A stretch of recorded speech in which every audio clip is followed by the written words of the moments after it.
Elon Musk no se conformó con construir coches, cohetes o baterías. En algún momento también quiso controlar la conversación del futuro. Y ahí su historia dejó de ser solo la de un empresario. Porque Musk no se hizo gigante únicamente por Tesla o SpaceX. Se hizo gigante porque fue ocupando una a una casi todas las capas que hoy definen el poder. La industria, la energía, el espacio, la conversación pública y hasta la inteligencia artificial. Lo fácil es contarlo como siempre. El genio de Tesla, el loco de SpaceX, el tipo que quiere ir a Marte. Pero eso ya no basta. La pregunta buena es otra. ¿En qué momento dejó de ser solo un fundador obsesivo para convertirse en una figura con poder casi en todas las capas del futuro? Hoy no vamos a hacer una biografía de Elon Musk. Vamos a intentar entender en qué se fue convirtiendo. Antes del mito, antes de Tesla, antes de SpaceX, antes incluso de PayPal estaba el personaje. Y eso importa, porque Musk no aparece de repente como un empresario brillante y ya está. Nace en Pretoria, en Sudáfrica, en un entorno duro. Hay bullying, hay aislamiento, hay una relación complicada con su padre que aparece una y otra vez cuando se intenta explicar cómo se forma su carácter. No hace falta convertir esto en un psicoanálisis barato, pero sí entender una cosa. Muy pronto ya se ve una mezcla rara de obsesión, dureza y una forma extrema de estar en el mundo. No parece alguien hecho para encajar, parece alguien hecho para empujar hasta que algo ceda. Y ese rasgo no desaparece cuando gana dinero o poder, se agranda. Después llega otra decisión clave. Musk sale de Sudáfrica, pasa por Canadá, termina en Estados Unidos y pisa Stanford para dejarlo casi al instante. No quiere esperar, no quiere entrar por el camino normal. Quiere subirse al momento. Y el momento en los 90 era Internet. Aquí nace el Musk emprendedor. Primero fue con Zip2, una especie de guía digital para periódicos y negocios locales cuando Internet todavía estaba intentando ordenar ese mundo. Luego con X.com, su apuesta por la banca online. Y después con PayPal, que es donde ya gana de verdad el dinero y la escala que le cambian la vida. Y esta parte importa no por nostalgia de startup, sino porque aquí gana dos cosas: dinero y una convicción peligrosísima, la de que puede apostar mucho más grande que el resto y salir vivo. Tras la venta de PayPal, Musk sale con una fortuna que le cambia por completo la escala de juego. Y con algo todavía más importante que el dinero: la sensación de que ya no tiene por qué jugar a lo normal. Y claro, con ese dinero podría haber hecho lo típico: montar otro negocio de software, invertir tranquilo, vivir como el típico millonario listo de Silicon Valley.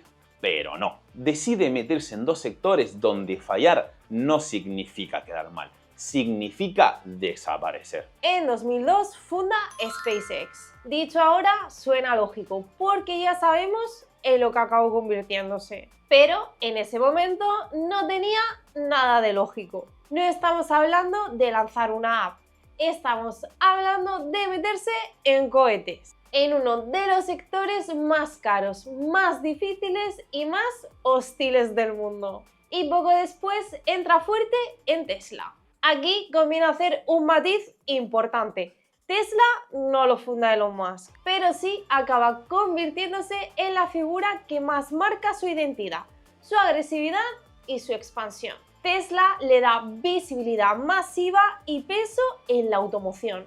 SpaceX le da la legitimidad técnica e industrial de otra categoría. Y eso cambia mucho la película, porque una cosa es hacer dinero en Internet y otra muy distinta es intentar cambiar cómo se mueve la gente, cómo despega un cohete o cómo se almacena energía. Aquí Musk deja de parecer solo un fundador ambicioso. Aquí empieza a construirse su legitimidad de verdad. Porque te caiga mejor o peor, Tesla y SpaceX no son puro humo. Cambian sectores reales, obligan a reaccionar a industrias enteras y lo hacen con una ambición que casi nadie se atrevería a sostener a esa escala. Pero esa legitimidad no nace de una presentación bonita, nace al borde del fracaso. Si quieres entender de verdad a Elon Musk, hay un año que no puedes saltarte: 2008. Porque ahí no estamos viendo al icónico Tech, no estamos viendo al tío de los memes, no estamos viendo al hombre más rico del mundo. Estamos viendo a alguien al borde de perderlo prácticamente todo. SpaceX venía de varios fracasos seguidos con el Falcon 1. Tesla estaba en una situación financiera peligrosísima y su vida personal tampoco estaba precisamente estable. Este punto importa porque rompe una mentira muy cómoda, la de que el imperio de Musk nace desde la superioridad, desde la estabilidad, desde la visión limpia del genio que va encadenando victorias. No, nace también desde el borde, desde la presión salvaje, desde una lógica donde parece que todo está siempre a un paso de reventar. Y eso no es una forma poética de decirlo. Si ese cuarto lanzamiento del Falcon 1 salía mal, SpaceX podía no tener un quinto intento. Y eso cambia bastante la forma de mirarlo, porque aquí hay una parte casi imposible de negar: resistencia real, obsesión real, capacidad brutal para seguir empujando cuando la mayoría ya habría parado.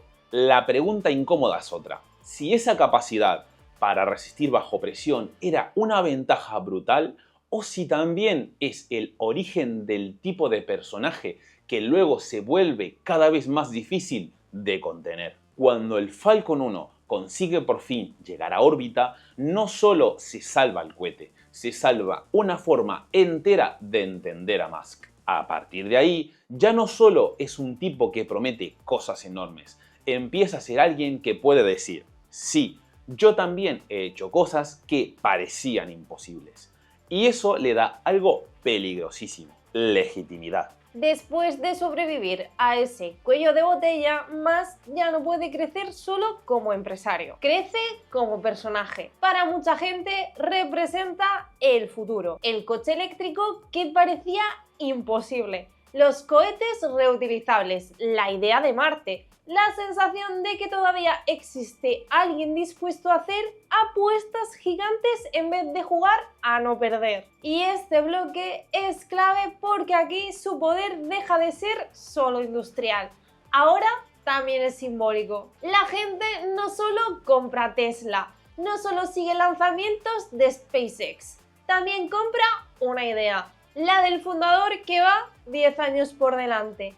La del empresario que no piensa en el próximo trimestre, sino en cambiar la historia. Y eso le da una ventaja que nos sale en un balance. Fe. Fe de inversores. Fe de fans. Fe de medios. Y ahí empieza una trampa. Porque cuando alguien acumula esa fe durante demasiado tiempo, no solo gana margen para construir, también puede empezar a sentir que ya no necesita los mismos límites que el resto. Y ahí empieza a abrirse la grieta. 2018 es importante porque aquí la versión limpia del visionario empieza a romperse a la vista de todos. Está el famoso Funding Secure, que básicamente fue anunciar en Twitter que tenía financiación asegurada para sacar Tesla de bolsa. Está la SEC y está el hecho de que una salida impulsiva en Twitter ya no afecta solo a su imagen, sino a mercados, regulación y credibilidad institucional. Y luego está el episodio del buzo en la cueva en Tailandia, que no es la polémica más importante de toda su carrera, pero sí revela algo muy bien: que Musk no solo reacciona mal cuando le llevan la contraria, a veces parece que necesita convertir cualquier choque en una pelea personal. Y eso cambia el tono del personaje. Hasta ahí se podía ver como un tipo excéntrico, pasado de rosca, pero empujando cosas impresionantes. A partir de aquí empieza a verse otra versión, más impulsiva, más incómoda, más convencida de que puede saltarse filtros, más difícil de defender, sin matices. Y esta grieta es importante porque prepara lo que viene después. Porque si no entiendes esta fractura, la compra de Twitter o X puede parecer solo un capricho absurdo, pero en realidad es bastante más que eso. Aquí es donde, para mí, Elon Musk deja de ser solo un empresario con un ego enorme y empieza a convertirse en otra cosa. Porque comprar Twitter no es como comprar una empresa cualquiera. Compras una plaza pública global. Y eso cambia completamente la lectura del personaje. Hasta el momento, Musk tenía empresas que construían parte del futuro. Con Twitter y luego X da un paso mucho más raro. Ya no solo quiere fabricar coches, lanzar cohetes o vender baterías. Ahora también quiere tocar el lugar donde se discute el futuro, donde se pelea, donde se amplifica, donde se contamina, donde impone relato. Y claro, lo que viene después ya lo conocemos. Despidos masivos, cambios muy bruscos, la marca Twitter prácticamente destruida, choques con anunciantes, problemas de moderación, cuentas conflictivas de vuelta y una plataforma cada vez más mezclada con guerra cultural, discurso tóxico y la personalidad del propio Musk. Y eso no se queda en percepción. X pierde una parte muy seria de su negocio publicitario. Y aquí la pregunta importante deja de ser financiera. No es si solo pagó demasiado, no es solo si el negocio salió mal. La pregunta de verdad es: ¿Musk compra Twitter como empresario o como alguien que quiere intervenir directamente en la conversación pública? Porque si la respuesta se acerca, aunque sea un poco, a lo segundo, entonces la historia cambia entera. Ya no estamos hablando solo de poder industrial, estamos hablando de poder narrativo. Y esa ya es otra liga. Aquí viene algo que muchos no tienen en cuenta cuando hablan de Musk. SpaceX no es solo un capítulo de la historia de Musk, es una empresa que está en activo ahora mismo, con un nivel de ambición que sigue escalando. El proyecto Starship es el cohete más grande jamás construido. La NASA ya lo ha contratado para devolver humanos a la Luna. Sí, a la Luna. No a Marte, a la Luna. Y eso le da a Musk un poder que pocos empresarios han tenido en la historia. El gobierno de Estados Unidos depende de sus cohetes para volver al espacio profundo con tripulación. Pero aquí es donde la historia se empieza a complicar. SpaceX está teniendo varios fallos graves recientemente. En 2025, por ejemplo, una Starship perdió motores y explotó frente a la costa de Florida. Esos escombros cayeron sobre zonas habitadas, en tracks y en caicos. Otro vehículo explotó durante las pruebas en tierra. Y otro test importante se retrasó porque uno de los sistemas volvió a fallar antes de despegar. No estamos hablando de un proyecto limpio y en línea recta. Estamos hablando de un programa que avanza, pero que también reinventa. Y eso tiene consecuencias de verdad, porque la NASA depende de Starship para su programa Artemis. Y el plan de volver a la Luna se ha ido retrasando hasta 2028, precisamente porque SpaceX no está consiguiendo estabilizar el programa al ritmo que se esperaba.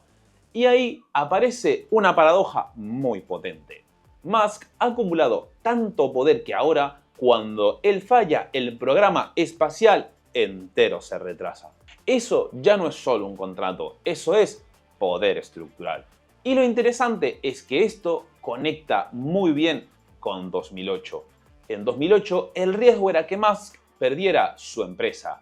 Ahora el riesgo es otro. Ahora el problema es que una agencia como la NASA depende de que la empresa de Musk no falle. La escala de poder ha cambiado, pero la fragilidad sigue ahí. Si la tesis de este vídeo es que Musk fue acumulando capas de poder, SpaceX es la prueba de que esa acumulación no se detuvo y de que el precio de ese poder tampoco. Porque una cosa es prometer Marte y otra muy distinta es que el regreso de Estados Unidos a la Luna dependa de que tus cohetes dejen de explotar. Si Twitter o X ya era un salto extraño, lo de XI y Grok termina de cerrar bastante bien el dibujo, porque aquí pasa algo muy Musk. Durante años advierte del peligro de la inteligencia artificial, se presenta como alguien preocupado por sus riesgos, critica a otros jugadores, se distancia. Y luego entra él también, con su propia empresa, con su propio modelo y metiéndolo además dentro de la misma plataforma que ya se había convertido en un campo de batalla cultural. Y eso tiene una contradicción bastante fuerte, porque una cosa es advertir que la IA puede ser peligrosa y otra muy distinta es competir luego por tener la tuya, lanzarla en un entorno hiperpolarizado y venderla además como una alternativa a otras que, según ese relato, están demasiado filtradas o demasiado domesticadas. Aquí más ya no solo tiene cohetes, coches, satélites o una red social. Ahora entra también en una capa algorítmica, la capa que no solo difunde información, sino que la responde, la ordena y la interpreta. Y ahí es donde la historia deja definitivamente de ir solo de producto. Porque ya no hablamos solo de lo que construyes. Hablamos de lo que filtras, de lo que amplificas y de cómo moldeas la conversación dentro de tu propio ecosistema. Llegados aquí, ya cuesta mucho seguir llamándolo simplemente empresario. Porque el último giro del personaje no tiene que ver solo con negocios, tiene que ver con influencia, con política y con proximidad al poder. Aquí hay que ser finos, no hace falta inflarlo ni convertir esto en un vídeo partidista. La idea no es decir que Musk controla gobiernos o meter teorías agigantadas. La idea es otra, que cuando alguien ya tiene empresas gigantes, infraestructuras estratégicas, una red social, una IA propia y una presencia pública capaz de mover conversación global, su cercanía al poder político deja de ser una anécdota, pasa a ser una capa más de la historia. Y aquí es donde la transformación queda casi completa, porque al principio parecía el típico fundador extremo que quería cambiar industrias, pero al final ya no solo está ahí, está en la industria, en el relato, está en la IA y empieza a rozar también la influencia política real o informal. Y eso ya no es solo una historia de empresas, es otra cosa. Por eso la historia de Elon Musk no se entiende bien si la contamos solo como la de un genio, un loco o un empresario brillante. Las tres lecturas se quedan cortas. Lo que vuelve interesante a Musk no es solo lo que ha construido, es en qué se ha convertido mientras lo construía. Porque no fue acumulando solo compañías, fue acumulando capas de poder. Primero dinero, después industria, luego símbolo, después relato, luego algoritmo y al final influencia. Y ahí es donde Elon Musk deja de ser solo un empresario. Porque una cosa es construir el futuro y otra muy distinta es empezar a ocupar demasiadas capas de ese futuro al mismo tiempo. Y quizás esa sea la parte más incómoda de esta historia. Y si te ha gustado este vídeo, no olvides suscribirte y activar la campanita, un auténtico buen like y nos vemos en el próximo vídeo. Hasta luego. Adiós.